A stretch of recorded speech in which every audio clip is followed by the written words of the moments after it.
Welcome back to the Bluechip Breakdown, Vols fans. I'm your host, Bull. In today's video, we're going to be talking about the last All-Star game for our 2024 commits. We're also going to be talking about a player that I think that every single Tennessee fan needs to be trying to help our Volunteers land, and I'm going to tell you how. But let's start off with the Polynesian Bowl. That is going to be this Friday at 9 p.m. Eastern time.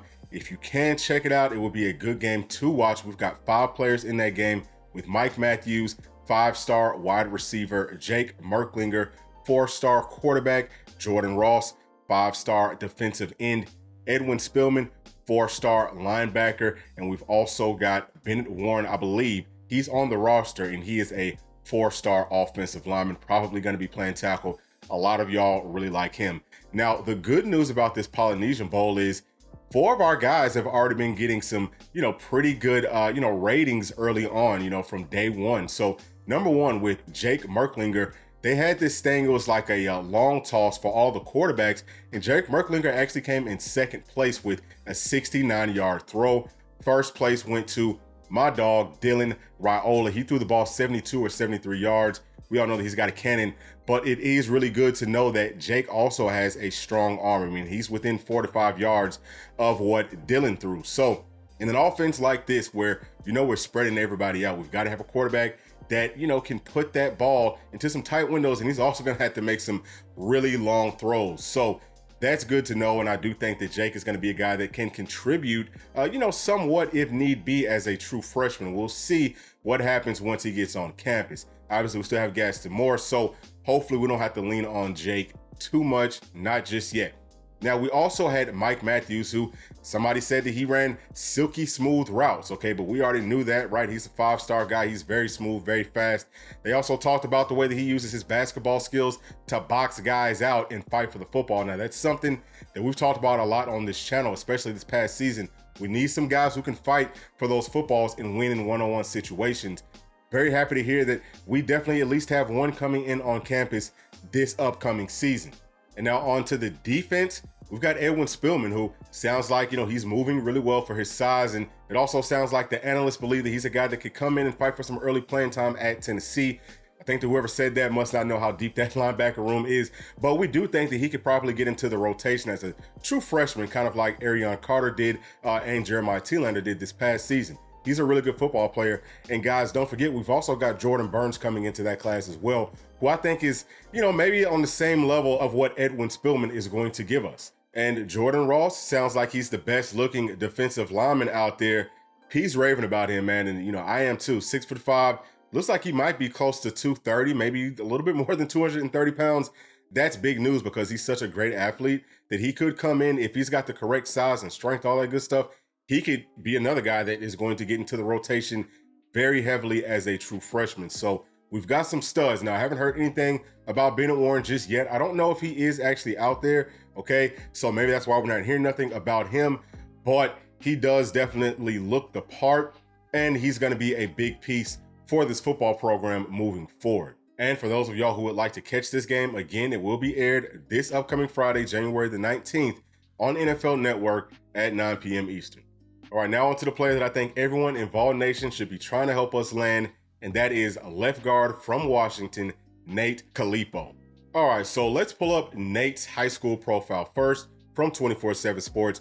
He was a 4-star, and you can see right here that he is from Seattle, Washington, and he was mostly coveted by West Coast schools, but Tennessee was one of the few East Coast teams, or, I guess down south teams, that offered Nate coming out of high school. So that's a really good look, even though it wasn't, with the current staff that we have now. It is at least good just to know that the school really valued Nate early on. Now, as we transition from high school to college, we see that Nate is currently a junior. He would come in as a senior. I'm not quite sure how many years he would have left. Obviously, with COVID and all that, it gets a little bit confusing for me. So he's going to have 1 to 2 seasons to play with Tennessee. But I think that that's fine because we have such a pressing need right now at the left guard position that having someone that could come in and, will probably be an upgrade over what we already have. That's going to be huge because now those younger guys have some time to grow and to get better, and they can be ready in the 2025 season. So right now at left guard, we do have Jackson Lampley, who he and I think played well in the Citrus Bowl. Then we've got Andre Carrick, who, I think that he is okay. I think that he does need to get better. He has some injuries last season, but really to me, he's more of like a third blocking tackle, in a heavy formation, or, more like a blocking tight end. I just don't know if you really want to plug him in at left guard unless you absolutely have to. I think that, as we talked about in the video earlier today, that we absolutely have got to have better offensive line play, especially from that left guard. The offensive line at least needs to be at a B overall. And I think that if we can add in, Nate, then we go from probably somewhere around, like a B minus or so to a solid A, because now we're solid across the board. We've got 5 very good starters, and then we've got some really good depth behind them. We all know that you're going to have depth playing in the SEC, and we've got a, pretty tough schedule. At least it's going to be tougher than what it was this past season. So Nate can most definitely fill in. How do I know that and why? Well, number one, as we talked about in the video earlier today, P watched this film in the national championship game versus Michigan, and he loved what he saw right there. I trust P. He knows what he's talking about. So I went on ahead and watched some of his film from the Sugar Bowl versus Texas. And this was a game that if you've listened to us in any of the, like pregame videos that we did leading up to some of these bowls, we talked about, we didn't think that Washington's offensive line would be able to block Texas's front, because they've got some big guys up there. And we all know that Washington's got a really small center. He's like 6'2", 270 pounds. But, that's an offensive line that did win the Joe Moore Award. And how did they win that? With an offensive lineman that is that small, that undersized? Well, right next to him, you got Big Nate, who did a whole lot of the heavy work blocking those big tackles for Texas. So he is really, really good. And obviously, he's great in run blocking, which is a whole nother piece to this. But, clearly Tennessee is a run first team. Okay. And we're going to have to be able to run that football on a very consistent basis. He will open up lanes like we have never seen. Okay. Or like we haven't seen, I would say at least since this staff has been here. I don't think that we've had 5 good offensive linemen like what we could potentially have if we can land Nate. That's going to be huge. And then clearly you need to have more time for Nico to be able to get the ball to the playmakers. And we've talked about this ad nauseum, right? We just talked about one coming in as a true freshman in Mike Matthews. We still have Braylon Staley in that class. Boo Carter could be a guy that we try to throw the football to as well. Nathan Leacock is a guy that I always overlook, but he's, going to be a sophomore or a redshirt freshman this season. And then clearly we've got Brew McCoy coming back, Squirrel White, Chris Brazzell, Dante Thornton could be taking a big jump, Chaz Nimrod, Caleb Webb, several players, right? Nate Spillman, okay, I don't want to overlook too many people. Ethan Davis at tight end, Holden Stays at tight end. We've got plenty of weapons. Now, this is the caveat to that, okay? If we do bring in Nate, someone's probably going to have to go. Now, do I think it's going to be any of the guys that I just named? Probably not. I think it's going to be someone that may more or less, and I hate to say it this way, but it's just the truth. Maybe they're kind of like dead weight on the roster at this point. Coaching staff might try to push them out of the door.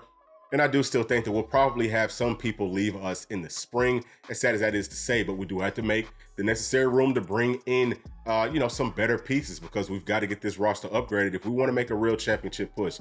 And I'm loving the fact that it sounds like that's just what we're going to do. Now, P and I made the video that was released earlier today. We made that last night. And, I saw after we had made that video that Austin Price was a guy that I trust, and I really listened to what he has to say. As far as inside information, he said that it didn't seem like Tennessee was going to be targeting anyone from Washington just yet. I was disappointed in that, but he did also come out today and say that he does think that we'll kick the tires on Nate, which I think is perfect. And again, with him being a guy who could play guard or tackle, knowing that those are our 2 biggest needs on the offensive line, and really at this point on the entire roster, I think that it's just an absolute and total no-brainer. And Tennessee needs to do whatever it takes to land Nate. All right, now what can Tennessee fans do to help us land Nate? Well, I think that a kind word goes a long way. And these kids love social media, okay? I'm going to put up all of his social medias that I can find right here on the screen. Y'all go out, okay? Post up some love about Tennessee, tell them that we need them, tell them that we love them, whatever you want to say, however you want to word it. Let's get as many people as we possibly can to blow him up and let him know how much we want him here in Knoxville on Rocky Top. Because again, man, if we can land Nate, I'm telling y'all, we've got a very good chance to be a national championship football team. I think that is the one magical missing piece that we need to add. So please make sure to share this video with as many volunteer fans as you possibly can. Okay, share the message that we're on a mission to go out and land the best players in the entire country, and let's just blow this guy up. And hopefully we can get him in on a visit here soon, and we can let the coaching staff seal the deal, let the NIL seal the deal, all that good stuff. For some reason, I really like our chances with this one, okay? Probably going to be, more favoritism going towards some of these West Coast schools. I've heard that, Washington could be a school that he ends up going back to with him being from Washington. Maybe there's a chance that he could stay with the new staff once they come in, okay?